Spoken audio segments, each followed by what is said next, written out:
This thing is going to be incredible. Like I said, there's so many people that are talking on this about my father and are in support of what I'm doing and have been there for me and just have a lot of great things to say about him, and not just even great things, but also just telling their story and, you know, what they know, what they've seen, their relationship with my father, how he paved the way for them, opened many doors for them. The only thing I will say, honestly, is probably the only person that actually matters to this story that I'm telling, who hasn't talked on this so far, I'm just being completely honest, is Ice Cube. And, you know, it really breaks my heart that he hasn't spoken on this yet, because I grew up with his sons and I have a really good relationship with them. And his oldest one, I actually talked to him, and I asked him to reach out, you know, talk to his dad and ask him would he speak on this.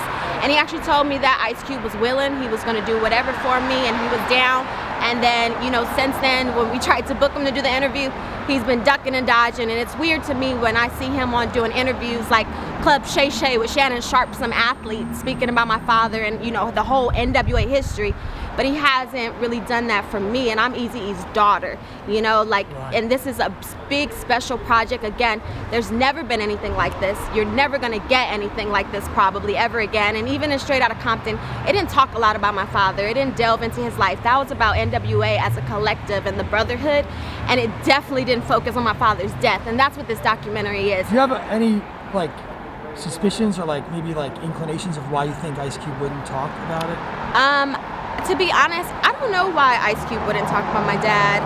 With me, I don't know, because he's been on many platforms, large and small, talking about Eazy-E. So I really don't know. I don't have the answer. We'd have to ask him, Ice Cube, you know. What do you want to say? Like, what message do you want to say?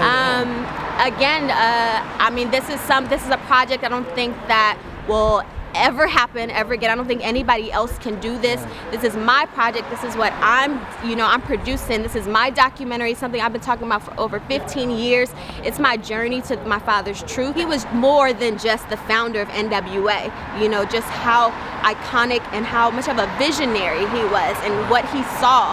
He foreseen this. I will say this, I think that if my father was alive, he would have been the first hip-hop billionaire for sure. Oh, for sure. Absolutely.